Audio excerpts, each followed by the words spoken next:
So what is it that everyone knows about snakes? That they're slimy? No, wait. That's the wrong myth. Oh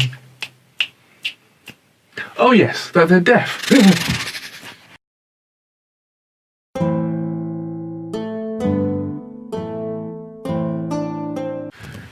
It's quite commonly understood that snakes can't hear, because they don't have any external ears like ours, or holes in the side of their heads like you find in lizards or tortoises, for example. However, they are very good at sensing vibrations through the ground. For example... Now, I've been very stealthy, very tender with my feet, and the reason being there's a snake in here. They have no ears. They sense vibration. Footsteps pounding away, snake will scatter. So if I get over the top of this snake and shout at it, "Hey, snake!" it won't react. It can't hear me. And I do love you so very much, Steve. But unfortunately, it turns out that this might not strictly be the case. It's actually far more interesting than just being able to sense sounds, sense vibrations through the ground. Quite a few studies have shown that they may be more sensitive to vibrations through the air than they are through the sound out, in fact. And that they sense this through their body in what is known as somatic hearing. Turns out that they have inner ears, like we do, that help us process sound. And it actually gets even more interesting when you start to go into the snake biology and the way their jaws work. You may have heard that snakes dislocate their jaws in order to swallow large prey. Well, they don't. That's in fact wrong. They don't dislocate their jaws, as this would be quite uncomfortable. If you've ever dislocated your shoulder or any other joint whilst playing a sport or anything, you know that it's very difficult and really quite painful to actually relocate the joint. This would be really dangerous if this is an important part of your feeding mechanism and leave you quite vulnerable to predation. They do still, however, open their jaw really quite wide, and they can do this because they have an extra set of bones above the jaw that helps them hinge it out further. This is known as the quadrate bone. Interestingly, in snakes, it helps open their jaw out much larger than normal. However, in humans, this bone has moved back and become a bone known as the incus, also known as the anvil, which you might know as a bone which is part of your middle ear that helps in transmission of sound to your inner ear. See, it gets quite a bit more interesting, or is that just me? Some smart lads have discovered that snakes have a level of hearing audible sounds through what is called sound-induced head vibrations. There are a variety of these studies, links in the description as usual. However, they're not entirely certain on the route it takes to get to the snake's inner ear, but it is an interesting concept because it's also something that we also experience as humans, and you may have experienced yourself. The reason your voice sounds different when you hear it recorded back, it usually doesn't sound as deep or as bassy as you thought your voice was in your head. And that's important in your head.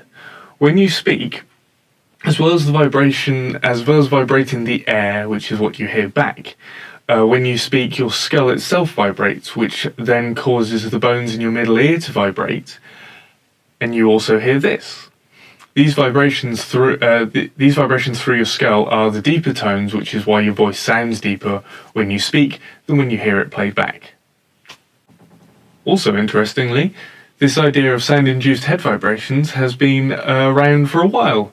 Beethoven, a famously deaf pianist, held a rod in his mouth, that's also important to remember, and rested the other end of it on his piano so he could hear what was being played. Also has been applied into some military technologies and also headphones. What?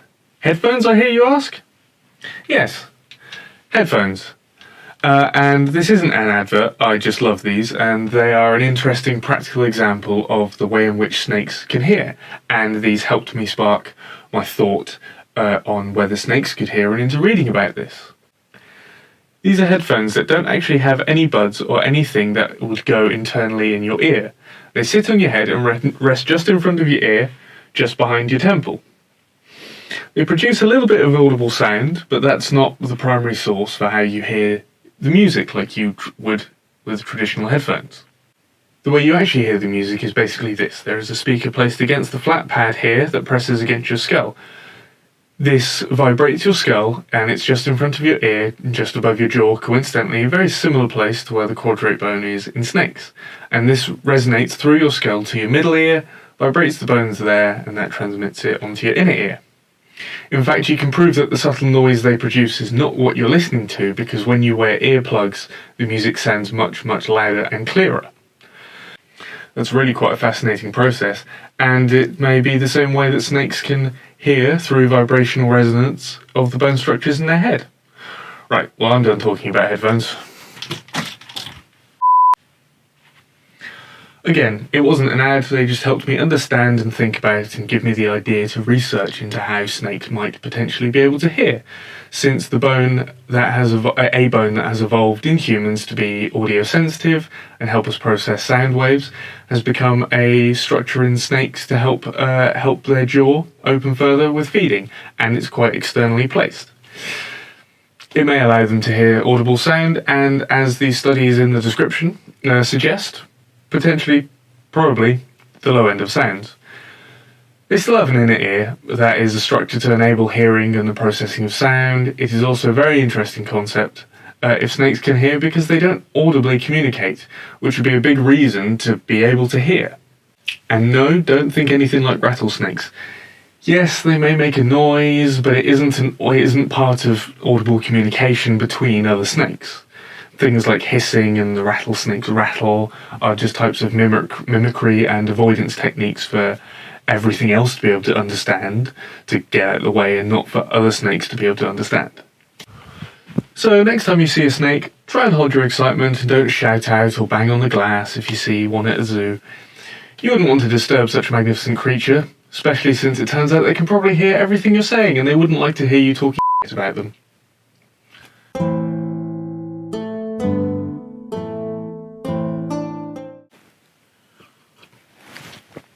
I'm not meaning to attack anyone like David Attenborough or Steve Irwin or whoever for anything that they have said, because it was true, and true to the best of their knowledge at the time. My point is that science, information, facts change quite often, and we all understand this. It's very difficult for things like that, though, to be integrated into books and encyclopedias that can't be published regularly, or massive documentaries that take up to 8 years to make. You just can't keep up to date with all this information, but then you're also telling people incorrect stuff, which is kind of important when you want people to appreciate these animals or learn how to live with them.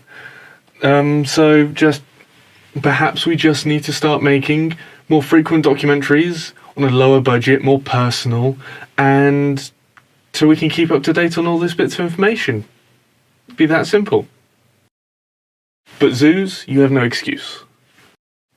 Thanks for watching. You know the drill. If you like this video, why not give it a like? Maybe subscribe to my channel. Ring the notification bell to keep up to date. Share it with your friends. Share it with people you don't like. Just share it with people. Bye.